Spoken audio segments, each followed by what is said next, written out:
Assalomu alaykum hurmatli sport muxlislari, qadrli teletomoshabin do'stlar. Etna sport ko'rsatuvi efirda. Dasturimizning bu galgi sonini biz Surxondaryo viloyatining Boysun tumanida suratga olyapmiz. Zero bu yerda milliy qadriyatlarimizning aksariyati xalq o'yinlari saqlanib qolgan bo'lib, xususan Padan qishlog'ida bu narsa yanada ziyodroq ko'zga tashlanadi. Shu bois ham ijodiy jamoamiz bilan bu yerga keldik.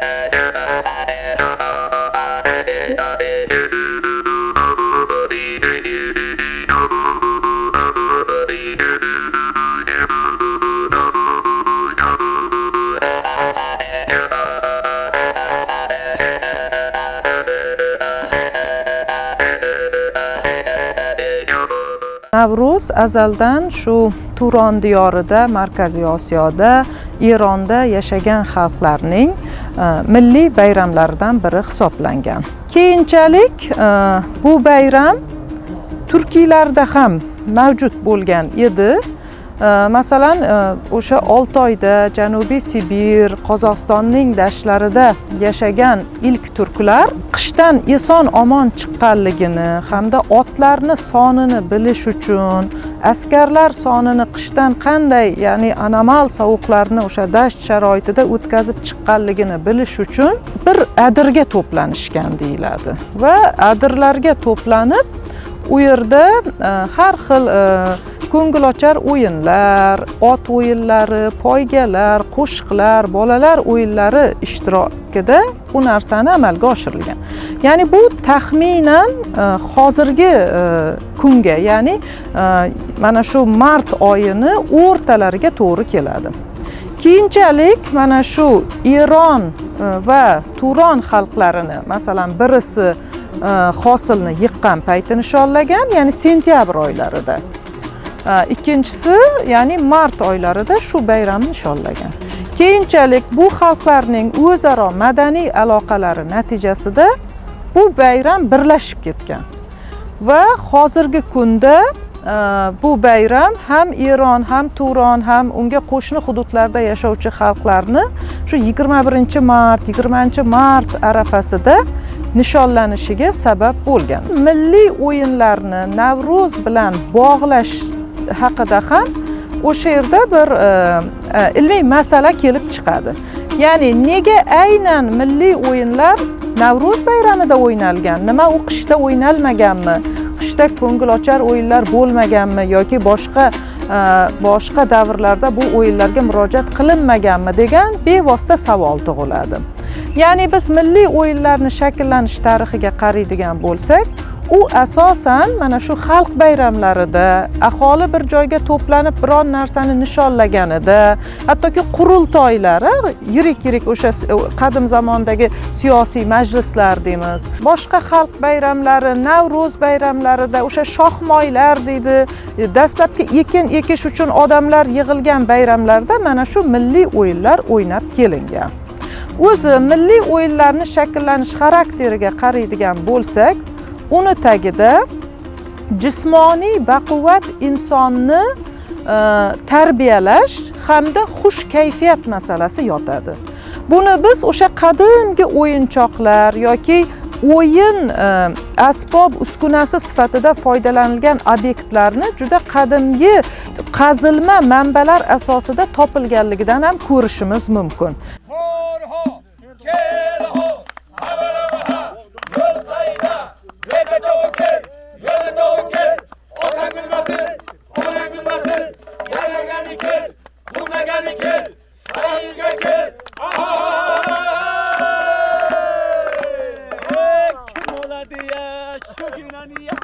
Kim oladi ya şu Yunaniya? Ben olamana şu Yunaniya. ginaniya, men olaman shu ginaniya. Botir bo'lsang ham o'zingni ko'rsat, shotir bo'lsang ham o'zingni ko'rsat, g'ajir bo'lsang ham o'zingni ko'rsat, echir bo'lsang ham o'zingni ko'rsat. Ololmaysan shu ginaniya, ololmaysan shu ginaniya, ololmaysan. Kim oladi ya shu ginaniya? Kim oladi ya shu ginaniya? Kim oladi ya shu ginaniya? Men olaman shu ginaniya, olaman shu ginaniya. Botir bo'lsang ham o'zingni ko'rsat, shotir bo'lsang ham o'zingni ko'rsat, g'ajir bo'lsang ham o'zingni ko'rsat, echir bo'lsang ham o'zingni ko'rsat. Ololmaysan shu ginaniya, ololmaysan shu ginaniya, ololmaysan shu ginaniya, ololmaysan Men yo'qmi men? ololmaysan shu ginaniya, ololmaysan shu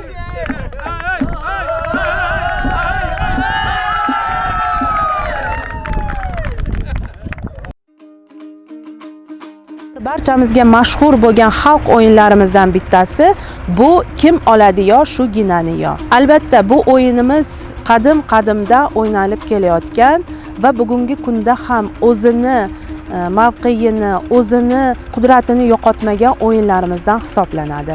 Bu o'yin asosan yigitlarimiz o'rtasida o'ynalib, doira shaklida qolgan ishtirokchilar qarsak chalib, ashula aytib turishgan, ya'ni kim oladi yo shu ginani yo deb. Bunda har bitta o'zini mana shu narsaga ishonchi bor, ya'ni o'sha o'rtaga tashlangan do'ppini olishga ishonchi bor bo'lgan yigitlar, jismonan baquvvat yigitlar o'sha do'ppini olishga harakat qilganlar. Bunda ham aynan o'sha yigitlarimizni oyoqlari, bellari va boshlarini egish orqali farzandlarimizda o'zlarini jismonan baquvvatligini oshirgan. Bunda asosan o'sha oyoqlarimiz ochilishi va bellarni egilishi, qolaversa o'sha yerdagi do'ppini olishlari oqibatida o'zlarini ham epchilliklari, ham chaqqonliklari, ham egiluvchanliklari, ham jismonan baquvvatliklarini ko'rsatib berganlar. Albatta bunda ham o'sha do'ppini olgan ishtirokchi g'olib hisoblangan. Bahor kelgandan keyin odamlar uyg'onadi. Yoshlar yanada jo'shadi. Ularga qarab bizga o'xshagan keksalar g'ayratimiz yanada oshadi. Bizda endi qadimda urf-odatlarimiz juda ko'p bo'lgan.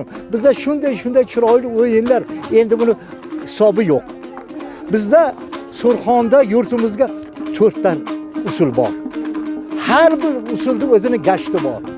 Boysunda o'zining usuli hamma Xorazm, Buxoro, Toshkent, Farg'ona hamma usullar bilan birga ham ohang. Hammasi birga chiroyli birga chiqadi. Shu uchun bizda Boysunda ko'pkari o'yinlar bo'lgan. Chillik o'yinlar bo'lgan. Yaq o'yinlar bo'lgan. Kim oladilar bo'lgan. Oho, shunday chiroyli o'yinlarimiz bo'lgan, eshak o'yinlarimiz bo'lgan. Otlarda olib chopgan. Endi bulardan hammasi biz yurtimizdan g'ayrat olganmiz. O'sha qizlardan, o'sha ayollardan, onajonlarimizdan g'ayrat olganmiz. Onalarimiz alla aytgan.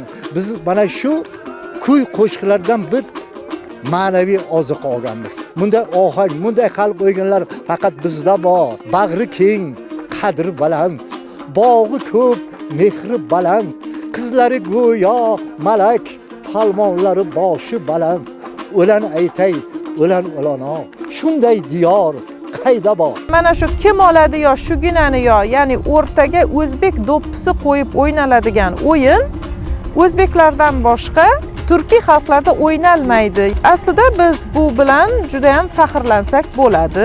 Kim oladi yo shu ginani yo o'yini bolalarni jamoa bo'lib harakat qilishga va jamoa ichidan liderni tanlab olishga undaydigan o'yin. Keyinchalik bu liderlar nafaqat o'yin sohasida, balkim katta bo'lganidan keyin o'zini sohasida ham lider bo'lib ketishiga motivatsiya beradi. Ya'ni o'tmishda ota-bobolarimiz o'yinning tarbiyaviy xususiyatlarini juda yaxshi bilgan. Unga faqat jismoniy chiniqish, badan tarbiya vositasi deb hisoblamagan. Chunki o'yin o'ynagan sayin, jismoniy harakat qilgan sayin uning kayfiyati ham ko'tarilgan. kayfiyati ko'tarilgandan keyin u ko'proq ishlagan. Ko'proq ishlash o'sha moddiy farovonlikka olib kelgan. Moddiy farovonlik esa jamoa ichidan yirik liderlar, yo'lboshchilar, o't yurak insonlarning shakllanishiga sabab bo'lgan. Bu narsalar keyinchalik davlatlarning shakllanishiga ham sabab bo'lgan. Ya'ni buni tagida har tomonlama, ham fikran, ham jismonan kuchli inson obrazini shakllantirish yotgan.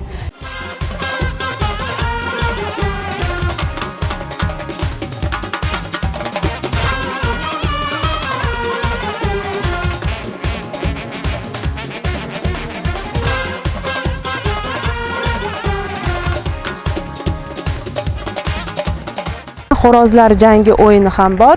Bunda albatta ikkita ishtirokchi xo'roz shaklida, ya'ni xo'rozlarga taqlid qilgan holatda jangga kirishadilar. Ya'ni xo'rozlarga taqlid qilib, ular o'sha xo'rozlarni qay tartibda urishlarini albatta ko'rsatib berganlar. Bunda ular asosan yelkalaridan foydalanganlar. Ya'ni o'sha xo'rozlarni bir oyoqlarni ko'targan holatda xo'roz holatiga kelganlar va yelkalari bilan avval o'ng yelka, keyin chap yelka bilan o'zaro jang qilishgan. Bunda albatta qaysi ishtirokchi kuchli bo'lsa, g'olib bo'lgan. Bu jang asosan o'sha belgilangan chegara, ya'ni doira shaklida ko'rsatilgan chegara ichida olib borilgan va doiraning tashqarisida qatnashchilar olqishlab turganlar va bunda mag'lub bo'lganlarni keyingi jamoa o'rniga almashtirilib, o'yin shu tariqa davom etgan. Bu bir necha bosqichdan bo'lib, oxirida g'olib jamoalar aniqlangan.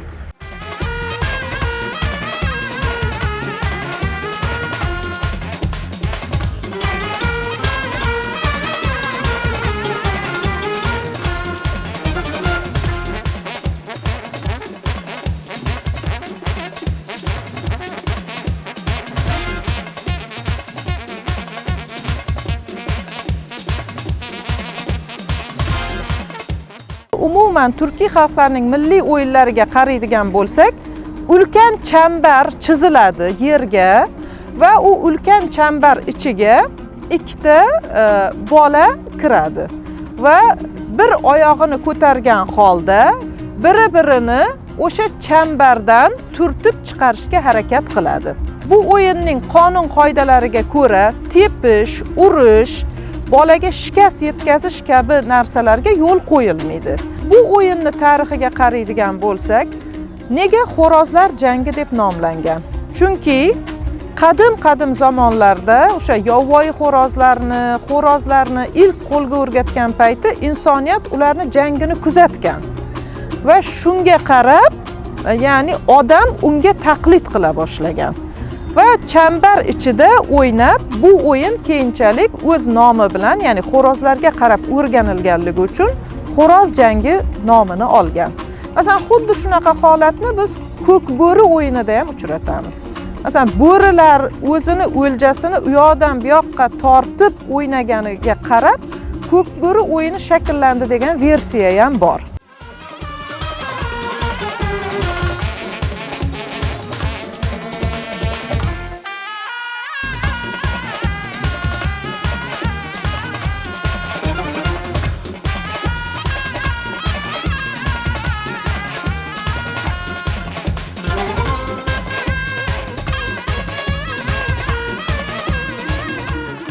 Eshak mindi o'yinida ikki turga bo'lib o'ynaladi. Ikkinchi turini aytadigan bo'lsam, aynan o'sha eshak mindida jamoa bo'lib o'ynaladi. Ya'ni bunda bolalar o'zlarini kurashga tayyorlaganlar. Ikkita jamoa bo'lib o'ynaladigan bo'lsa, ikkita ishtirokchi bo'ladi. Har bir jamoada ikkitadan ishtirokchi bo'ladigan bo'lsa, bittasi eshak vazifasini bajarsa, bittasi ishtirokchi vazifasida keladi va u o'zini xuddi jangga kirayotgan, ya'ni o'zini tulporiga mingan jangchidek harakat qilib, ya'ni o'sha eshak bo'lib o'ynayotgan ishtirokchining ustiga minadi va raqib jamoasi ham xuddi shunday holatda bo'ladi va ular qo'l jangi yoki qilichbozlik mashg'ulotlarini mana shu tariqa olib borib va mana shu eshakdan yiqitgan jamoasini ustidan g'alaba qozonganliklarini qadimdan ota-bobolarimiz buni jangovarlikka tayyorlash, ya'ni farzandlarimizni jangovarlikka tayyorlashda asosan foydalanilgan. ikkitadan ishtirokchi qatnashganligi uchun har bitta ishtirokchini o'ziga yarasha mas'uliyati bo'ladi. Ya'ni pastdagi eshak bo'lib ishtirok etayotgan ishtirokchimiz jismonan baquvvat bo'lishi kerak, chunki u jismonan baquvvat bo'lish bilan birgalikda o'zini ustiga mingan, ya'ni chavandoz deb aytadigan bo'lsak, o'sha chavandozni mahkam ushlab turgan holatda bo'lishi kerak. Ya'ni chavandoz vazifasini bajarayotgan ishtirokchimiz bemalol harakatlana olishi kerak bo'ladi. Ya'ni o'sha raqibi bilan kurashayotganda o'zini bemalol tuta olishi uchun pastdagi ishtirokchimiz jismonan baquvvat bo'lib, yuqoridagi unga minib olgan ishtirokchimizni bardam tutishiga zamin yaratib berish kerak bo'ladi. Bunda albatta ikkita jamoa ishtirokchilari harakatlanadilar va jangovorlik ruhini olib keladilar. Bunda albatta mag'lub va g'olib jamoalar aniqlanadi.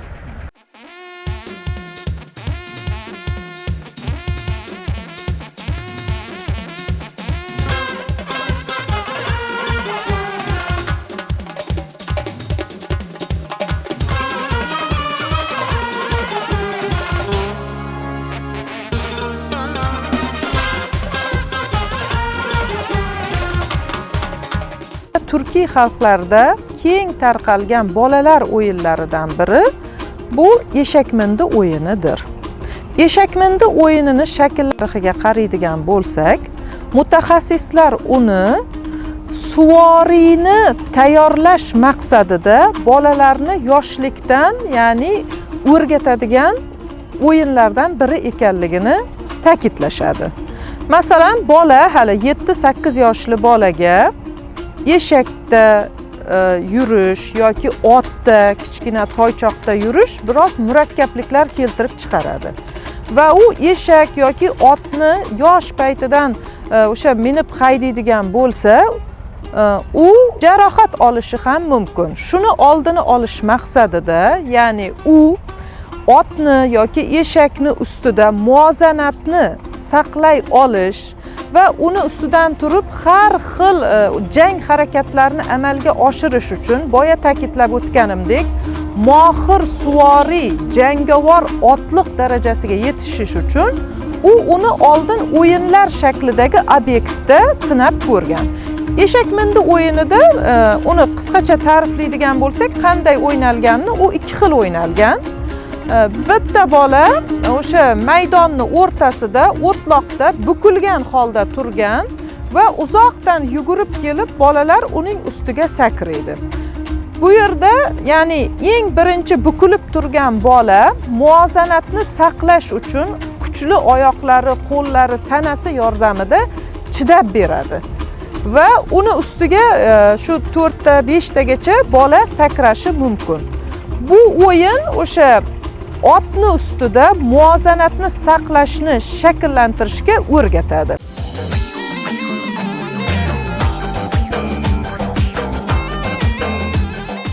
Qizlarimiz o'rtasida o'ynaladigan 5 tosh o'yinini oladigan bo'lsak, bu albatta qizlarimizni o'sha ro'zg'orga tayyorlash uchun o'ynaladigan o'yin desak ham mubolag'a bo'lmaydi. Chunki aynan 5 tosh o'yini orqali bolalarimiz 4 yosh, 5 yoshligidan 5 tosh o'yinini harakat qilib, ular o'zlarini kaftlarini, qo'llarini, barmoqlarini ishlashga harakat qiladi. Chunki aynan o'sha 5 tosh o'yini orqali qizlarimizning barmoqlari, kaftlari, qo'llari yaxshi ishlashi oqibatida ro'zg'orda o'sha xamir yoyish yoki xamir olish, non yasash yoki boshqa pishiriqlarni pishirishda aynan mana shu qo'l harakatlari kerak bo'ladi. Bu albatta mana shu bolani bolaligidagi o'yinlardan kelib chiqib tarbiyalash bu maqsadga muvofiq bo'ladi. Chunki aynan mana shu o'yinlar orqali bu o'yinlar nafaqat jismoniy bolani oziqlantiradi, balki uni ham ma'naviy, ham madaniy, ham kelajakda o'zini yo'lini to'g'ri qo'ya olishi uchun ham foydavor bo'ladi desak, adashmagan bo'lamiz.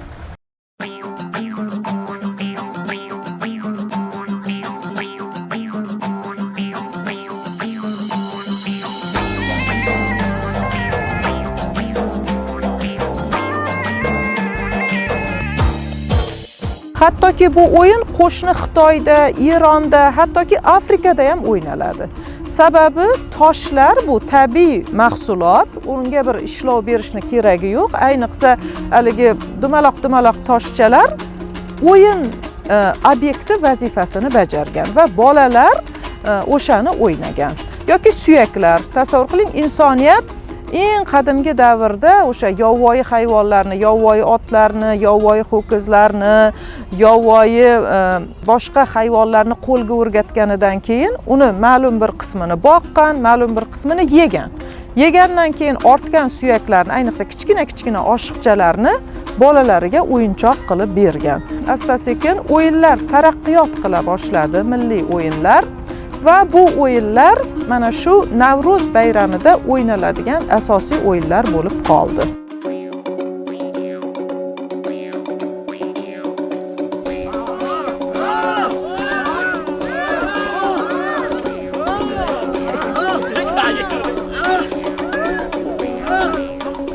Arqon tortish o'yinida ham biz ishtirokchilarimizni ikkita jamoaga bo'lib o'ynashlarini kuzatamiz.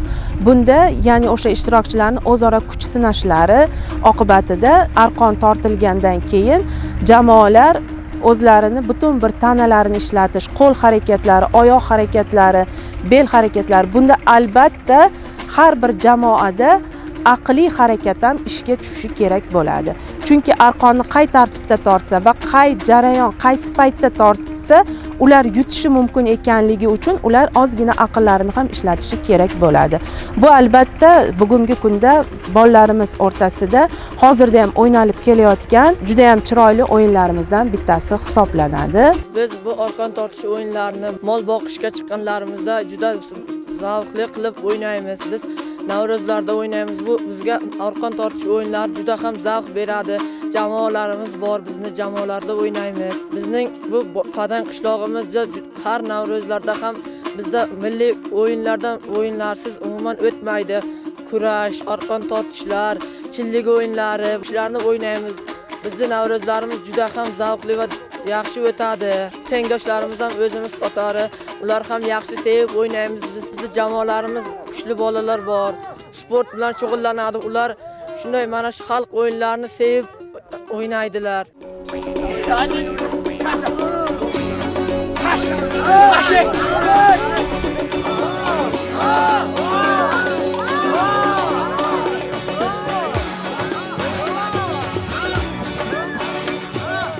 Mana Amir Temurni jang taktikalarida yoki bo'lmasa boshqa askarlar, armiyalar tarixi, harbiy tariximizdan ham bilamiz. Bir askarning yonida kerak bo'lgan, muhim bo'lgan narsalardan biri qilich, qalqon, bigiz, nayza bilan birgalikda arqon ham deyiladi. Ya'ni arqon ham bir askarning yonida bo'lishi kerak. Arqon tortish natijasida inson yanada o'sha qo'llarini, muskullarini kuchli bo'lishini ta'minlaydi. Va arqon tortish o'yini ana shu maqsadda o'ylab chiqarilgan. Va bugungi kunda o'sha bolalarni jips bo'lib harakat qilish, birgalikda harakat qilish, agar ular birgalikda bir kuch bo'lsa, ikkinchi tomonga o'zini haqqini berib qo'ymaslikni tarbiyalash maqsadida ham bu o'yin qadimdan shakllangan va bugungi kunda o'sha bolalar va kattalar o'rtasida sevib o'ynaladigan o'yinlar sirasiga kirib ketgan. Biz har yili mana shu bahor oyidagi o'yinlarni juda yaxshi kayfiyatda kutib olamiz. Chunki bahor odamga bir tetiklik, odamga zavq bag'ishlaydi. Chunki bahor oyi ko'klamlik, tabiatda gullar o'sadi, insonni o'ziga chorlaydi. Shu oyda biz bahor faslida turli xalq o'yinlarini o'tkazamiz. Masalan, Navro'z bayramini o'tkazamiz, sumalaklar qaynatamiz va turli o'yinlarni o'ynaymiz, kurash tushamiz. Ular orasida arqon tortish alohida o'ringa ega. Arqon tortishni hamma xalqlar yaxshi ko'radi. Bu o'yinda yutish uchun hamma jonini berib o'ynaydi. Bu o'yin kuch bag'ishlaydi insonga. Bu o'yinda o'zgacha zavqi bo'lib, odamni o'ziga chorlaydi. Mana shu tog'lar bag'rida bizning qishlog'imizdagi bolalar chiniqqan bo'lib, bu o'yinda juda yaxshi o'ynashni biladi. Bu o'yinda har qanday vaziyatda ham o'ynash mumkin. Biz ajdodlarimizdan, yana bu ota-bobolarimizdan qolgan o'yinda sevib, qadrlaymiz, avloddan avlodga o'tib kelmoqda bu o'yin. Biz bu o'yinimiz borligidan faxrlanamiz.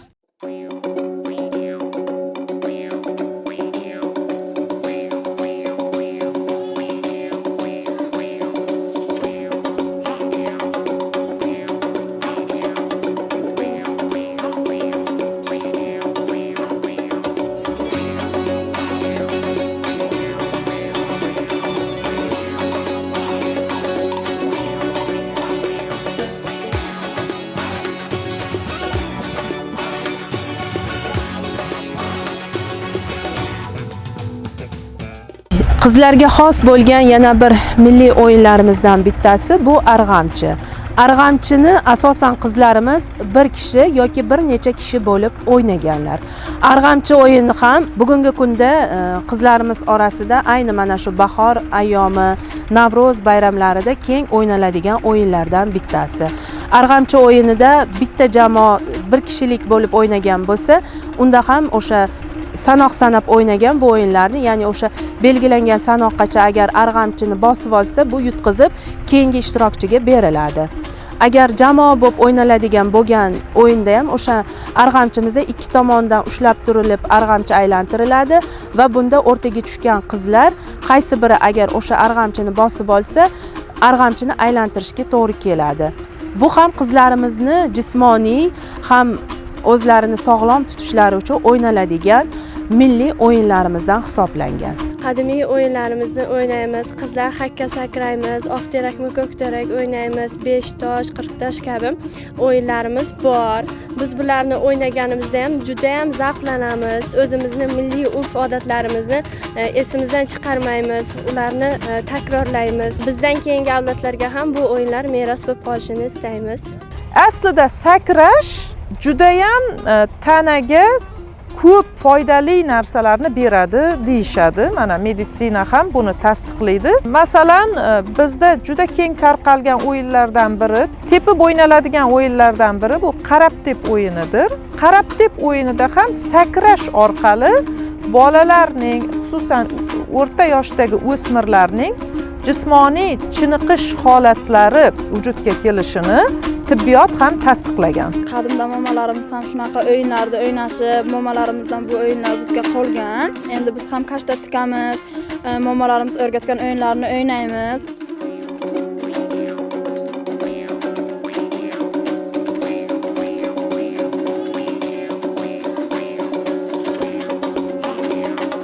Tumanimizda Navro'zlarida mahalla birinchiligi, qishloq birinchiligi, tuman birinchiligi, xalq o'yinlari bo'yicha birinchi qishloq birinchiligi, keyin mahalla birinchiligi, keyin tuman birinchiligi musobaqalari tashkillashtirib doimiy ravishda o'tkazilib kelinadi.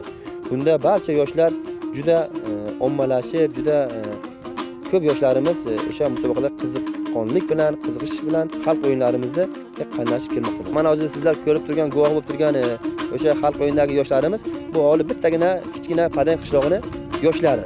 Mana o'g'il qizlari ko'rib turibsizlar. Mana sizlar ustiga kelib qoldiringiz, guvoh bo'ldiringiz.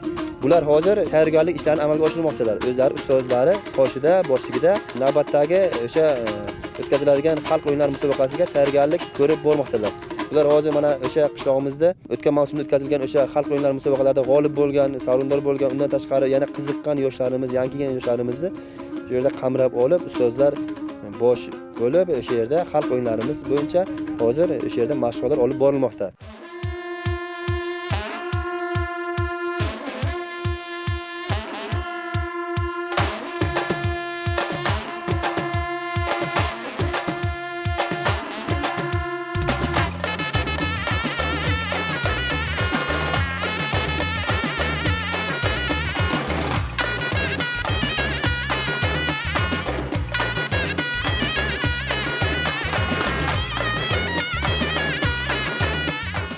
Xususan O'zbekistonimizda ham milliy o'yinlarni saqlash, ularni avlodlarga yetkazish maqsadida davlat miqyosida chora-tadbirlar amalga oshirilmoqda. Shunday ekan, biz mahallalarda faqat zamonaviy sport turlarini emas, balki milliy sport turlarini ham o'ynashni keng targ'ib qilishimiz lozim. Fursatdan foydalanib, men barcha yurtdoshlarimizni kirib kelayotgan Navro'z ayyomi bilan chin yurakdan tabriklayman.